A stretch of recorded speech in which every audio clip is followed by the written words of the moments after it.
Hello my dear students, welcome back to SPC online education. आज हम लोग फिर से ग्रामर में एक नया टॉपिक जो है लेकर आए हैं, जिसका नाम है, बहुत ही बेसिक से जानेंगे इसमें, और ये है आर्टिकल्स। जैसे कि आपको पता है आर्टिकल्स के बारे में, बहुत सारे बच्चे ये एक बेसिक कॉन्सेप्ट है जो पढ़ चुके होंगे, लेकिन फिर भी actually on the base of board exam हम इसको बताने जा रहे हैं। और आज का जो क्लासेज हैं ये डेफिनेटली कहीं ना कहीं रिलेटेड टू बोर्ड एग्जाम, ये बोर्ड एग्जाम से रिलेटेड है। जो स्पेशली अभी 12th के स्टूडेंट्स हैं या 11th में भी पढ़ रहे हैं, तो for them also for getting knowledge it is must compulsory to know for all of you. आज ये जो आर्टिकल्स हैं, आखिर आर्टिकल्स होता क्या है, इन बातों को जानना है। इसका यूज क्या है, इसका जानना है। बिकॉज आर्टिकल्स कह देना एक सेंटेंस में बड़ा आसान है, लेकिन इसका यूज जानना ये थोड़ा टफ है। और इन चीजों को जानेंगे हम लोग तब जब इसका यूज करेंगे कि आखिर इसका यूज होता क्या है। तो देखिए, सबसे पहले ये आपको बताना चाहेंगे कि आखिर आर्टिकल जो होता है ये क्या है। तो मैंने यहाँ स्टार्ट देकर लिखा है कि A and the are known to articles in English. English की दुनिया में ए एन एंड डी को आर्टिकल्स के नाम से जाना जाता है। तो 3 आर्टिकल्स होते हैं इंग्लिश में, तो आप यहाँ पे सिंपल देख रहे हो ए एन डी। तो ये तो आप फटाक से जान गए कि ए एन डी को आर्टिकल्स कहा जाता है, लेकिन बड़ी बात यह है कि ए एन डी का प्रयोग कहाँ करोगे। हर एक टर्म का, हर एक चीज का, जो भी चीज हो या जो भी फैक्ट हो, सबका प्रयोग का कहीं ना कहीं प्रॉपर प्लेस होता है। ऐसा नहीं कि हर चीज का यूज हर जगह कर देंगे। तो लाइक दैट, जो इंग्लिश ग्रामर में आर्टिकल्स रखा गया, आर्टिकल्स की श्रेणी में जिसको रखा गया है, वो 3 है, जो कि है ए एन और दी। ये तीनों को आर्टिकल्स के रूप में जाना जाता है। और ये आर्टिकल्स किस प्रकार से यूज होना है उसको हम लोग आगे पढ़ेंगे। तो आप ये बात समझ गए होंगे कि ए एंड दी को आर्टिकल्स कहा जाता है कहां, इंग्लिश में। चलिए शुरू करें और जानने का प्रयास करें काइंड्स ऑफ आर्टिकल्स। क्या ये ए एंड दी को टाइप्स में भी, कैटेगरी में भी बांटा गया है? S, of course. A and दी को यहां कैटेगरी में बांटा गया है, जो कि डेफिनिट और इंडेफिनिट में बांटा गया है, लेकिन उसमें कुछ एडवांस भी है। एक तो इंडेफिनिट आर्टिकल्स है, क्योंकि इसमें 3 है, जो ए एन ए कैटेगरी में आता है और सिंगल द एक कैटेगरी में आता है। तो यहां इंडेफिनिट आर्टिकल जो है, जिसमें ए और एन आता है, जो आगे मैंने इसको ड्रिल्स भी किया है। और सेकेंडली है डेफिनिट, जिसमें ओनली द का प्रयोग होता है। जी, ये डेफिनिट आर्टिकल है। अब बात है इसका एक एडवांस फॉर गेटिंग नॉलेज, आपको पढ़ना होगा जीरो आर्टिकल्स। आखिर ये जीरो आर्टिकल्स क्या होता है? देखिए, जीरो आर्टिकल्स ए एंड दी से ज्यादा जरूरी है जानना। जीरो मतलब शून्य, नल, नथिंग। तो यह वह आर्टिकल्स होता है, हालांकि यह कोई आर्टिकल्स होता नहीं है, न ए होता है, न एन होता है, न द होता है। तो आखिर जीरो आर्टिकल्स होता क्या है? जैसे आप बोलते हो, अरे मेरे अकाउंट में 0 बैलेंस है। बैलेंस जो आप बता रहे हो वो 0 है, मतलब कुछ नहीं है। तो जब किसी नाउन के पहले किसी भी वर्ड्स जहां यूज होता है आर्टिकल्स, तो किसी नाउन के पहले जब कोई भी, या एडजेक्टिव के पहले जब कोई भी आर्टिकल का प्रयोग हुआ ही नहीं है, मतलब 0 है। मेरे पास 1 रुपया नहीं है, मतलब 0 रुपया है। और 0 रुपया है मतलब 1 रुपया नहीं है, ऑब्वियस। तो उसे ही जीरो आर्टिकल्स कहा जाता है। हम इसे कुछ अदर नेम से भी जानते हैं, जैसे कि zero article, omission of articles, और no use of articles, null articles. ये 3-4 नाम है इसका। अब हम देखेंगे कि आखिर इंडेफिनिट, डेफिनिट आर्टिकल्स क्या है, जीरो आर्टिकल्स क्या है, फिर हम लोग यूज की ओर चलेंगे। तो सबसे पहला काइंड है इंडेफिनिट आर्टिकल। आखिर इंडेफिनिट आर्टिकल क्या होता है? हां, ध्यान दीजिए, ओनली इसमें जो आपने देखा a and the are called या are known to articles in English. जो इंग्लिश ग्रामर है उसमें ए एन डी को आर्टिकल्स के नाम से जानते हैं। हालांकि आर्टिकल्स का और भी बहुत सारे यूजेज हैं। हम आर्टिकल्स का जो शब्द है, इन शब्द का प्रयोग हम सेक्शन लगाने में भी करते हैं।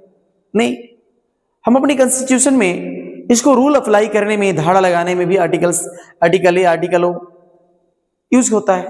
हमारे घर में जो बिखरे पड़े वस्तु सामग्री हैं उनको भी यूज करने और बताने के लिए हम आर्टिकल्स का प्रयोग करते हैं सामग्रियां के लिए। लेकिन मैंने यहां पे इंग्लिश जोड़ दिया है कि ए एन डी को आर्टिकल्स कहा जाता है, कहा इंग्लिश में, ताकि वो कंफर्म हो जाए कि ये इंग्लिश की बात हो रही है, आर्टिकल्स की। तो यहां आप सबसे पहले ये देखो कि जो आर्टिकल्स का 3 टाइप था, ए एन डी तो था ही, जिसमें डेफिनेट, इंडेफिनेट और एक जीरो है। तो ये तीनों पहले हम लोग क्लियर कर लेंगे कि आखिर इंडेफिनेट क्या होता है।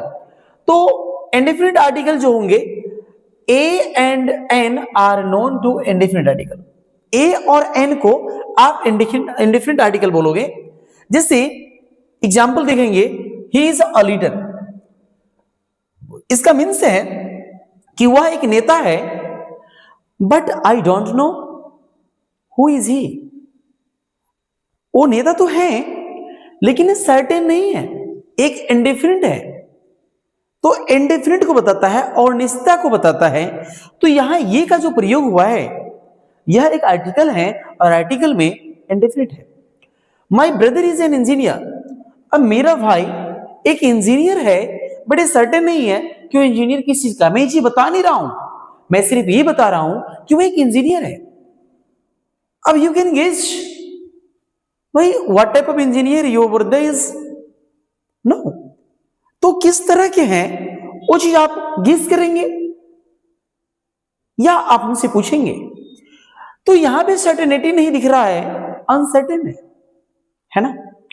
तो यहां जो एन है, ए एन, यह भी एक इंडेफिनिट आर्टिकल्स है। तो याद रखना है, इंडेफिनिट आर्टिकल में ए या एन आता है। ए एन इंड हो गया किसमें, इंडेफिनिट आर्टिकल। अब इसी का सेकेंड काइंड है जिसका नाम है डेफिनिट आर्टिकल। नाम से काम पता चलता है कि डेफिनिट है। तो डेफिनिट मीन्स एक निश्चित, जहां एक निश्चितता का बोध होता हो, जहां डेफिनिट यही है, तो वहां पे डेफिनिट आर्टिकल का प्रयोग करते हैं। हालांकि डेफिनिट आर्टिकल का प्रयोग कई कैटेगरीज में होता है, डिफरेंट वे में होते हैं, अलग अलग सिचुएशन में होता है, अलग अलग बहुत सारे इसके रूल्स हैं। जब हम इसका यूज करेंगे तो वहां पे हम लोग स्पेशल इसका रूल पढ़ेंगे। नहीं तो अभी हालांकि केवल ये जानना है कि डेफिनिट आर्टिकल में आता क्या है। तो यहां मैंने लिखा है स्टार्ट देकर, only the is called definite article. तो ए एन एंड दी आपने ये देखा था कि ये तीनों मिलाकर आर्टिकल्स है, लेकिन यहां पे हमें केवल इंडेफिनिट पढ़ना था तो ए एन हो गया। अब डेफिनिट में केवल दी का प्रयोग होता है, समझ रहे होंगे, केवल दी जो है डेफिनिट में आता है ना जी। तो द आ गया। जैसे the boy who help me, लड़का तो है लेकिन वह लड़का एक स्पेसिफिक है कि वह boy, the boy who help me, जिसने मेरी मदद की। तो यहां पर जो दी है ये डेफिनेटली क्या है, डेफिनिट है, डेफिनिट आर्टिकल है। तो आपने इंडेफिनिट डेफिनिट देख लिया। अब एक और है जो है जीरो आर्टिकल। आखिर जीरो आर्टिकल क्या होता है, इन चीजों को जानेंगे। तो जीरो आर्टिकल मैंने कह दिया भाई, जीरो मीन्स जीरो, शून्य, यानी नल, कुछ नहीं, नथिंग, कुछ है ही नहीं। I have zero balance, I have zero rupees. तो मेरे पास जीरो है मतलब कुछ भी नहीं है, खाली है, कुछ है ही नहीं। तो जब जीरो की बात आती है मतलब कुछ नहीं है, नल है। तो अगर कोई नाउन है या एडजेक्टिव है और उनके पहले किसी भी आर्टिकल का प्रयोग हुआ ही नहीं है, ना ए, ना एन, ना द, तो आप उसे यूज ऑफ जीरो आर्टिकल के नाम से जानोगे कि उस नाउन के पहले जीरो आर्टिकल है, मतलब कुछ नहीं है। तो मैंने यहां स्टार्ट देकर लिखा है इन चीजों को ताकि आपको बेटर एंड बेटर समझ में आए। व्हेन आर्टिकल्स, तो आर्टिकल्स क्या होता है भाई, ए एन एंड दी होता है, are not used before a noun और अदर पार्ट्स ऑफ स्पीच।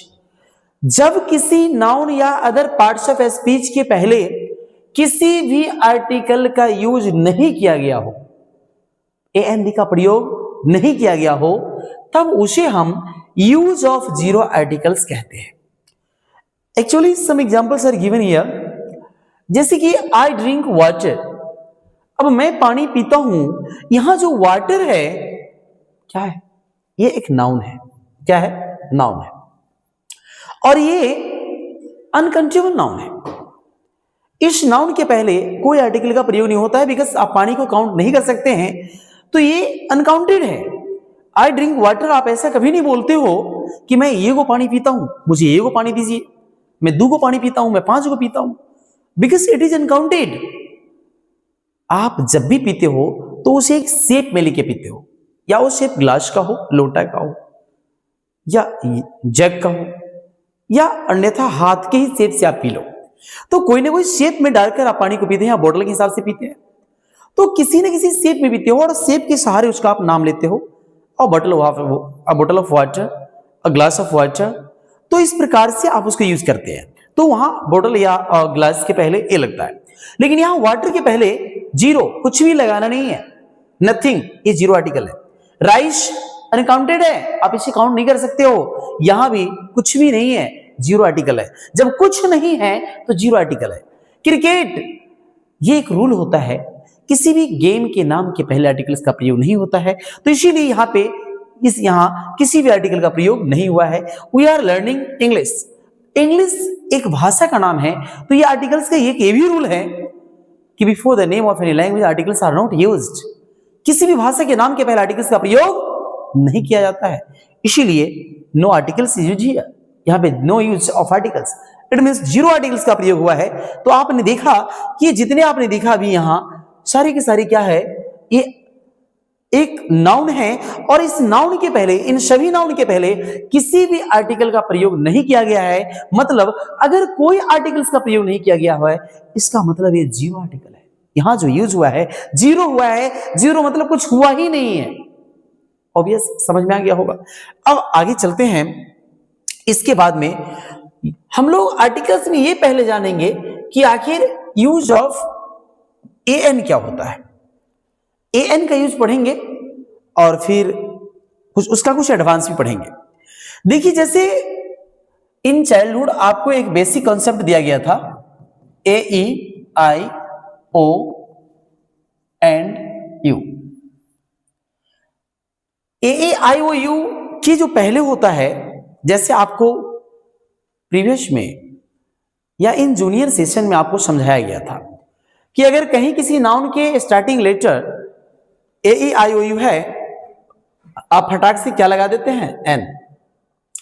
लेकिन अब आपके क्लास वो बेसिक और जूनियर नहीं है। अब इस कंडीशन में आप गलत हो जी। हाँ, सही भी है और गलत भी है, लेकिन 100% ये श्योर नहीं है कि हम एन दे ही देंगे तो सही होगा। हमें अब लेटर से कोई मीन्स नहीं रखना है। Now later doesn't matter. अब लेटर का यहां कोई मीन्स नहीं है, यहां बेस है साउंड बेस। Sound base. अब आपको ए एंड एन का यूज तो करना है, लेकिन note on the base of letter A E I O U. Now you have to use a और an on the base of sound.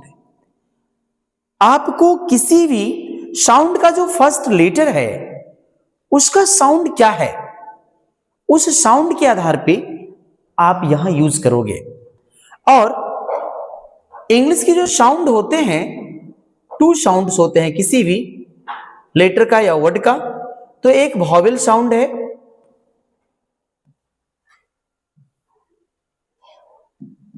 और एक कंसोनेंट साउंड है। तो आपको लेटर ना देख करके साउंड देखना है। अगर वॉवेल साउंड है तो बेहिचक एन लगा दीजिए, और कंसोनेंट साउंड है तो बेहिचक ए लगा दीजिए। यही रूल है। मैंने इन्हीं चीज को साउंड के आधार पे यहां लिखा है। देखिए, अगर कोई वर्ड है तो इस वर्ड को देखिए और इस वर्ड के साउंड पे चले जाइए। अगर कोई वर्ड है और उस वर्ड का साउंड यहां पे फर्स्ट, सेकेंड, थर्ड, फोर्थ, ये 4 ट्रिक अगर आप समझ जाते हैं तो आपको ए एन का यूज समझ में आ जाएगा, आप ए एन का कंसेप्ट डेफिनेटली समझ जाएंगे कि आखिर ए एन का यूज कहां करना है। ऐसा नहीं कि ए ई आई ओ यू देखा एन लगा दिए, झटाक से लगा दिए और फटाक से गलत हो जाएगा। इसीलिए आपको यहां ए ई आई ओ यू ना देख करके उसकी साउंड बेस देखना है कि इसका साउंड क्या है। तो अगर कोई वर्ड है और उस वर्ड का साउंड ये है फर्स्ट लेटर और ये है फर्स्ट साउंड।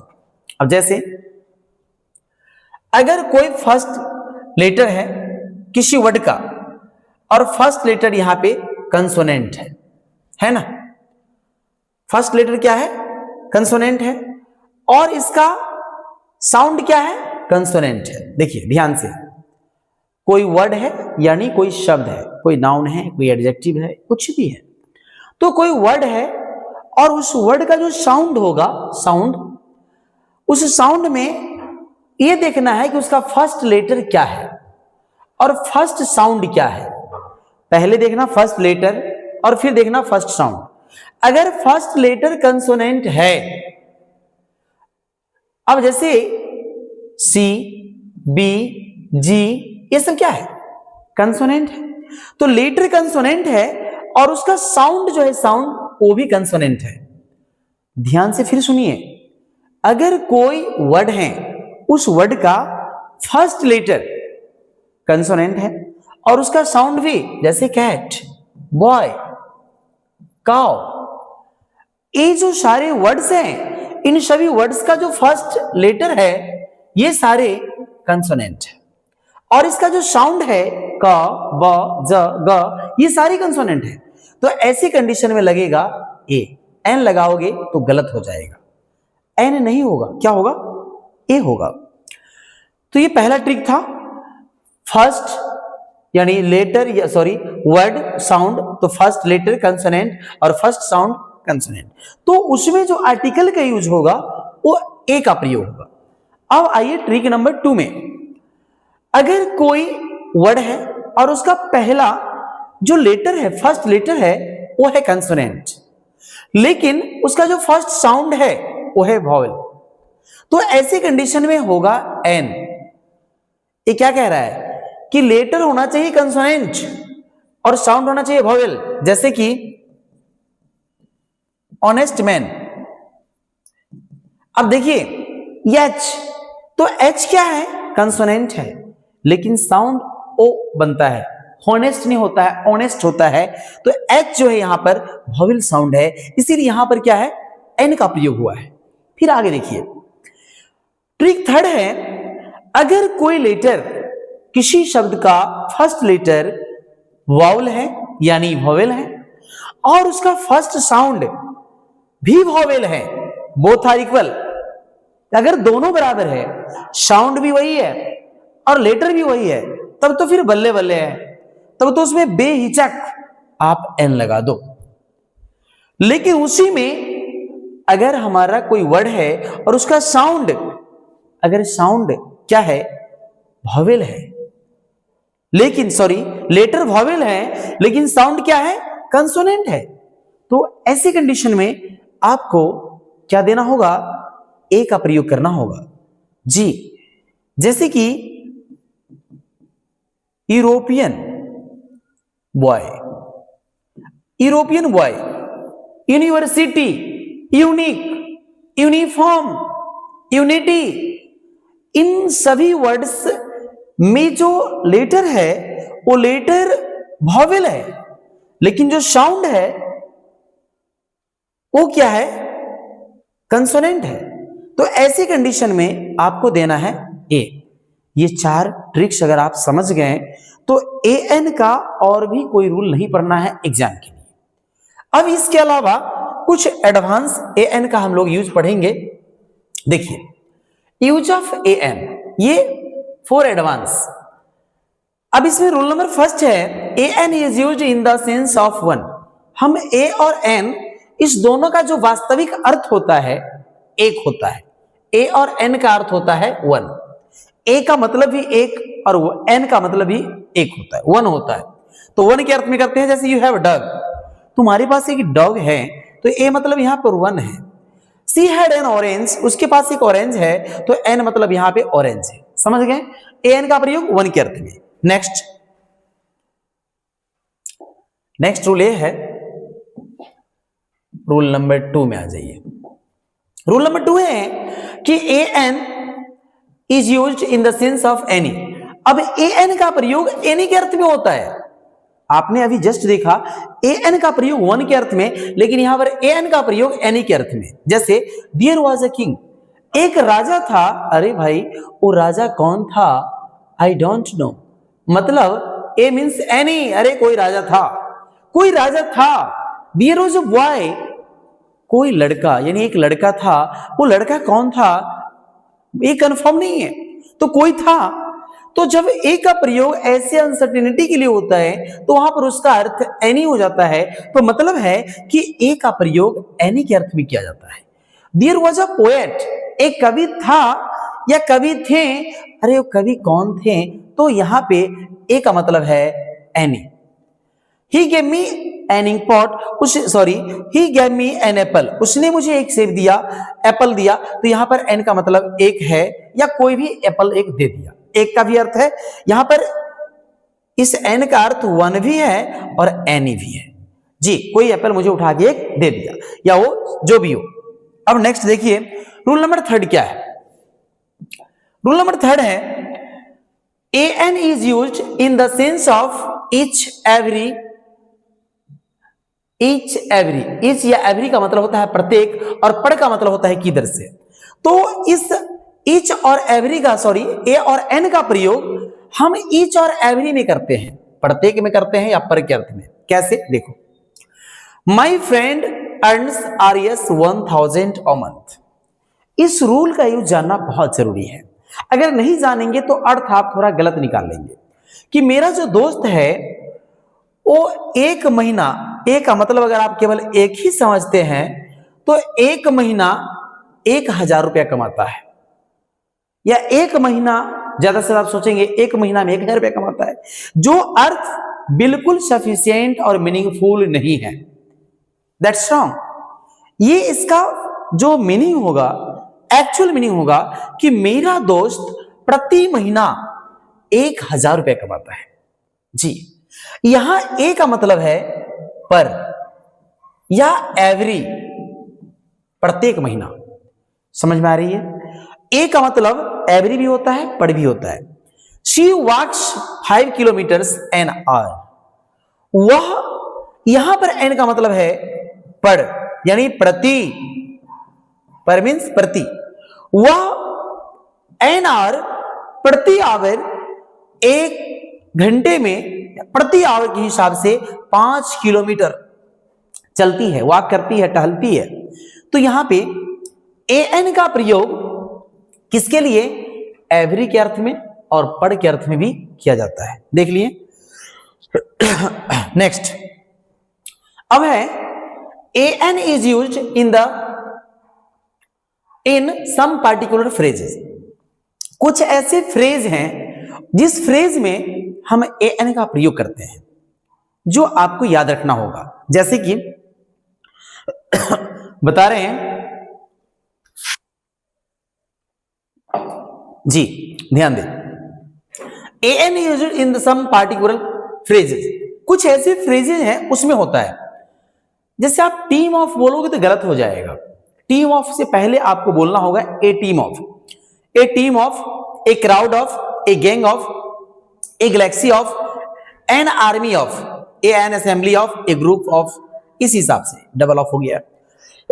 तो आपने ये जो देखा, ये फ्रेजेज हैं जो आपको याद रखना है, फिक्स है, ठीक है। इसमें भी होता है। अब देखिए next rule number 5, A is used to denote number और क्वांटिटी।